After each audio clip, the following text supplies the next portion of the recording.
नमस्कार। आज हम इतिहास के एक ऐसे साल में चलेंगे जिसने आने वाले दशकों की पूरी कहानी ही बदल दी। ये साल था 1916, एक ऐसा साल जब एक समझौते ने एक उपमहाद्वीप की किस्मत को एक नया मोड़ दे दिया। और देखिए, इस पूरी कहानी के केंद्र में यही एक सवाल है।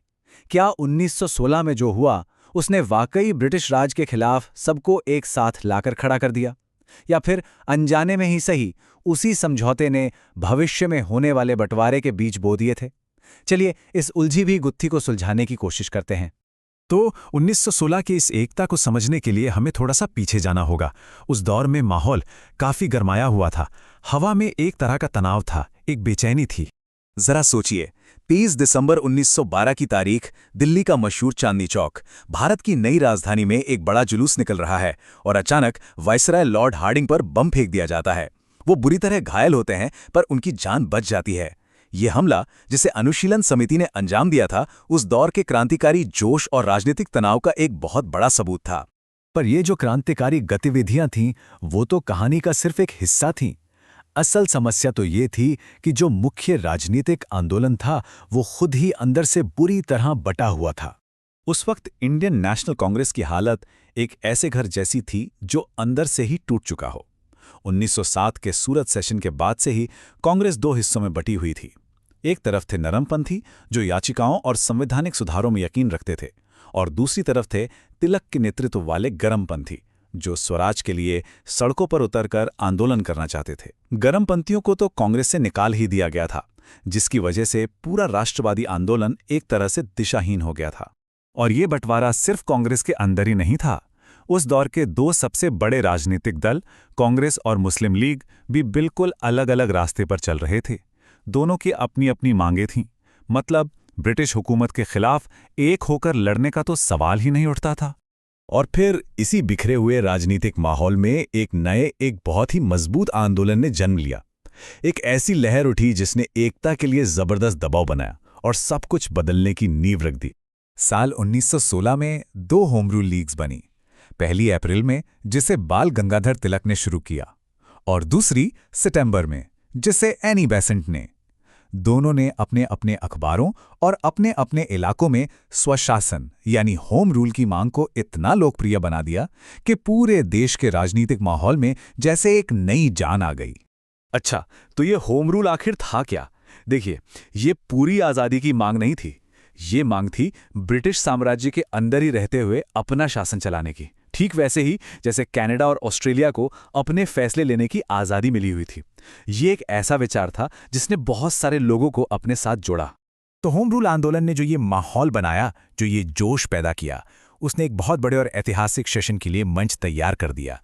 एक ऐसा सेशन जहां इन सभी बंटवारों को खत्म करने की कोशिश होनी थी। और वो निर्णायक घड़ी आई साल 1916 में। देश की सारी राजनीतिक ताकतें, सारे तनाव, सारी उम्मीदें, सब कुछ एक शहर में आकर इकट्ठा हो गईं, और वो शहर था लखनऊ। तो दिसंबर 1916, लखनऊ। इंडियन नेशनल कांग्रेस का सालाना अधिवेशन हो रहा था, जिसकी अध्यक्षता कर रहे थे अंबिका चरण मजूमदार।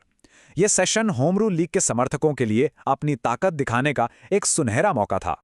और इस सेशन में दो ऐसी बातें हुईं जो इतिहास में दर्ज हो गईं।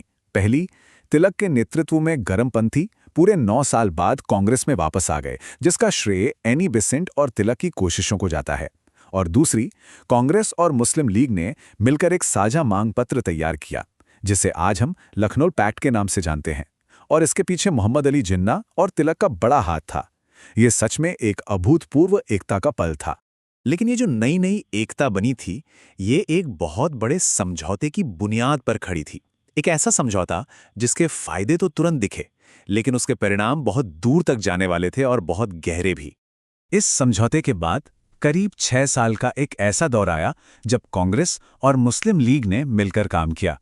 1916 से 1922 तक का ये समय अक्सर हिंदू मुस्लिम राजनीतिक एकता का सबसे सुनहरा दौर माना जाता है। लेकिन 1922 में जैसे ही असहयोग आंदोलन खत्म हुआ, ये समझौता भी एक तरह से टूट गया।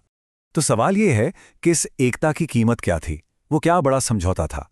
कांग्रेस ने मुस्लिम लीग की वो मांग मान ली थी जिसका वो सालों से विरोध कर रही थी, और वो मांग थी सेपरेट इलेक्टोरेट्स यानी पृथक निर्वाचक मंडल की।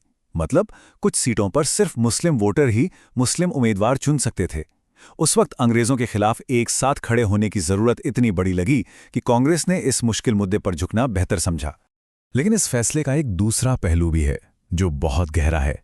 जाने माने इतिहासकार डॉक्टर रमेश चंद्र मजूमदार का मानना है कि कांग्रेस के इसी फैसले ने असल में वो नींव रखी जिस पर 30 साल बाद पाकिस्तान बना। ये एक बहुत ही ताकतवर दलील है जो हमें इस समझौते की दूसरी परत भी दिखाती है।